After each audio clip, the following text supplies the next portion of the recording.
want to talk about yesterday's fights and also talk about, basically a rumor that was put out by Rick Glazer. So I'm just doing a video based off the information he put out. So don't attack me.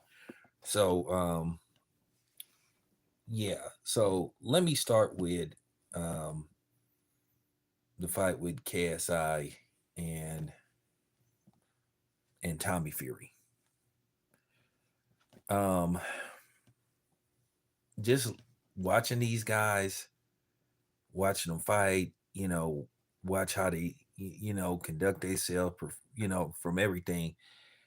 I really think that they should not put that in a category as professional boxing. I think it should be called something else. I know Tommy Fury is supposed to be considered a professional boxer, but maybe he might fall into that same category.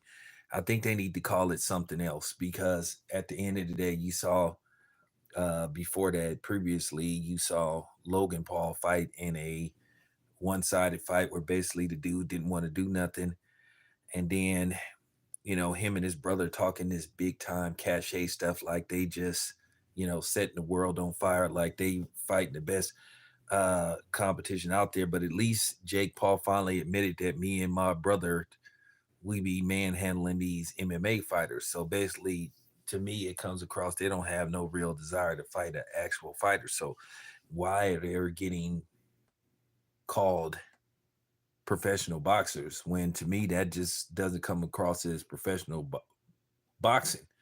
If they want to categorize it into being something else, maybe celebrity boxers or something else, but to tie that into actual boxing with guys who've been sometimes training in boxing since the age of 3, I don't like that.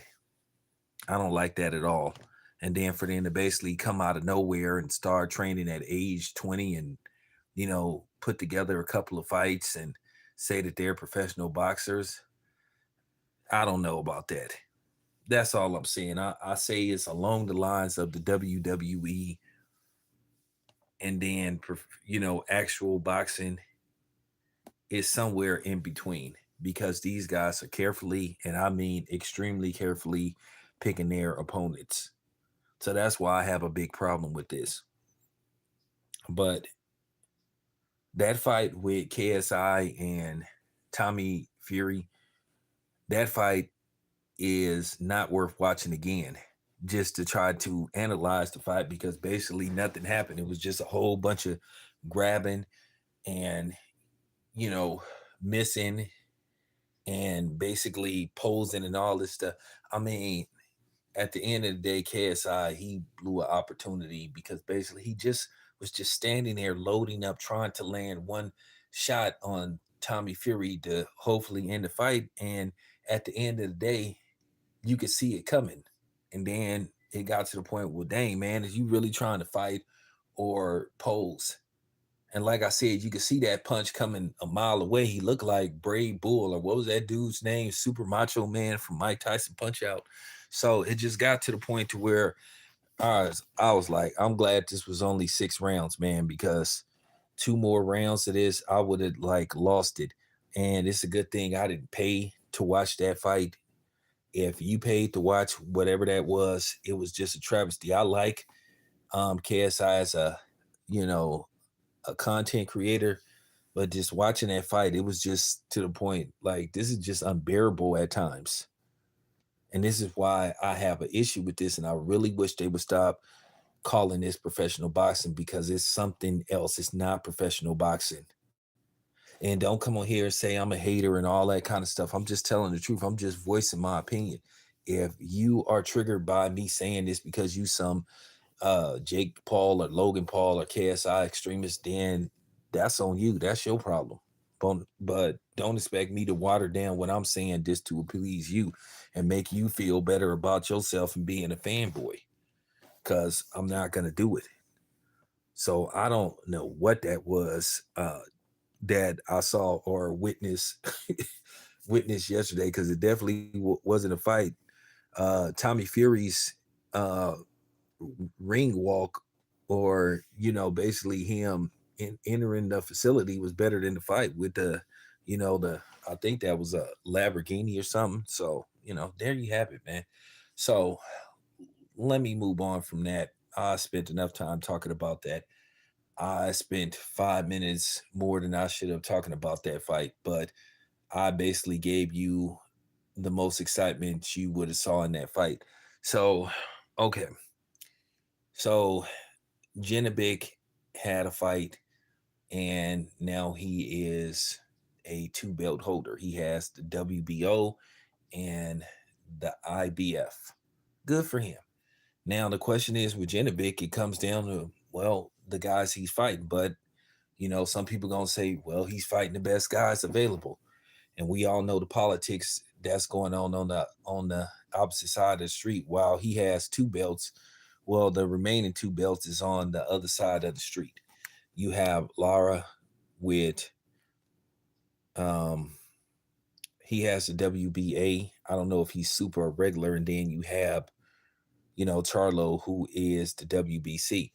Charlo is set to face Jose Benavides Jr. on the same card as his younger brother, David Benavides, who will be taking on Demetrius Andrade in Las Vegas, November the 25th at the Michelob Ultra Arena, formerly known as the Mandalay Bay. So, you know, um, we all know most of the time when these guys win belts, the goal is to try to get all the belts and try to go for undisputed.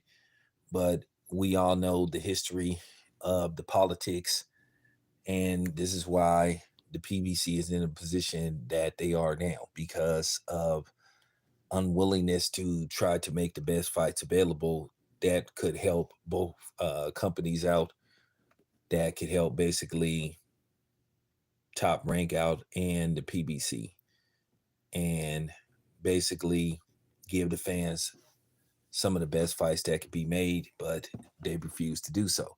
And this is why they're in the position that they are in now. Now, rumor has it that last night's fight on Showtime between Tim Tszyu and Brian Mendoza, which was a solid, decent fight in which Tim Tszyu won. Um, basically it was a title defense because he got elevated and he was given one of the belts because, basically Charlo decided to take the Canelo fight instead of fighting him, and Zoo is his mandatory. So, with with that being said, rumor has it that that was the last fight on Showtime, basically Showtime Championship Boxing, but they didn't want to announce it because they might have been worried about people canceling their subscriptions. So now anything that comes on Showtime pertaining to boxing is supposed to be pay-per-view. Now there's a rumor that Tank could possibly be the first inaugural fight uh, on Amazon. Now they haven't named who the opponent's going to be, but some people think it's going to be Cruz. You've been hearing about Tiafimo, but that's been quickly dismissed. Um, I doubt if it'll be a rematch with Broly, but you just been hearing this. But they say that was the last fight. So we'll just have to see. Um, I gotta say this, and I'm gonna do a solo video about this. I'm gonna keep it funky. I'm gonna keep it 100. I'm gonna tell the absolute truth. What I saw in Tim Tszyu last night, if he was to get past Charlo, which I saw some flaws that Tim Tszyu needs to fix. Tim Tszyu doesn't use a consistent jab. He doesn't use the jab to set up his combination punches, where he kind of like goes in reverse. Basically, he uses combination punching and you know, and some of his one twos, his hooks to set up possibly a jab, which I don't know. I just seen some things that I think Terrence Crawford could exploit. Now he has decent power. He couldn't get Mendoza out of there. I don't think he ever seriously had him hurt to the point to where the fight was going to be stopped, but he did outbox him. But the eye test tells me if Terrence Crawford has good punch resistance going up in weight, Terrence Crawford has a chance against Tim Tszyu, and that's real talk. I'm gonna text Team Crawford later on today, and I'm gonna be completely honest and keep it 100. I do think Terrence Crawford has a exceptional chance to beat Tim Tszyu. Now, once again, size could play a key factor if this fight was to happen, but I do think Terrence Crawford, from what I see right now, I think Terrence Crawford has an exceptional chance versus Charlo or Tim Tszyu. And I'm just keeping it funky. I'm just keeping it funky. No disrespect to Tim Tszyu. I just see some things that I think Terrence Crawford could exploit, some flaws that Tim Tszyu has. And if Terrence Crawford power goes up to 154, then I like his chances even better. So we'll just have to see. We'll just have to see. Now, last and not least, I want to talk about Keyshawn Davis. Keyshawn Davis kind of like took his foot off the metal the last couple of rounds, but I felt that he had done more than enough to secure a unanimous decision. But one judge had it a draw, so I don't know what was up with that. But that's boxing for you.